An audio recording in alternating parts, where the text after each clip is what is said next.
Whom you just said is not a politician, recently released a statement asking the federal government to come clean on this issue of subsidy, because now we understand subsidy is back and that the federal government is paying as much, or maybe it's a process of under recovery, but what we now have is a situation whereby subsidy of at least ₦1 trillion every month is being paid. To who or how is unclear, but we know that this is not the price at which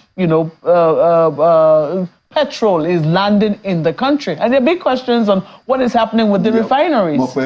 We have reduced importation of fuel to about 50%.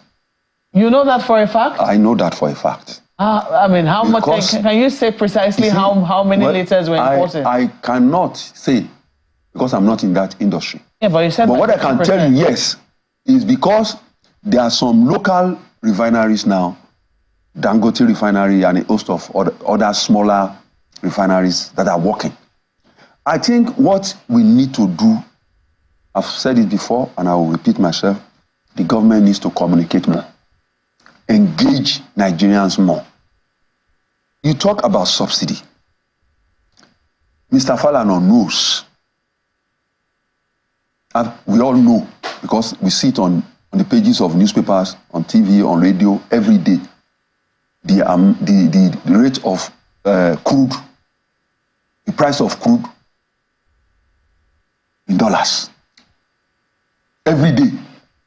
And if our money, the naira, has lost so much value, and crude is dollarized, evidently, there must be a cushion somewhere.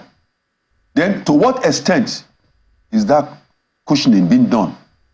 I can't speak to that. It's somebody who is representing the government that can address that. But my common sense tells me that there is a gap, that because of the pain in the country, the government cannot allow that lacuna to be left unfilled. Hence, government may chip in some amount of money to fill in that gap. Don't you think that there needs to be transparency in that regard? I do believe that that needs to be communicated, no doubt about that. That is why it is very important to take the people along step by step, particularly in such area. But in the area of security, it's difficult to come on television or engage people in strategies that the government is deploying or planning to deploy. Of course not. We don't expect them to speak about the strategies of the economy. I do agree with you that the government should be as transparent as they can possibly be.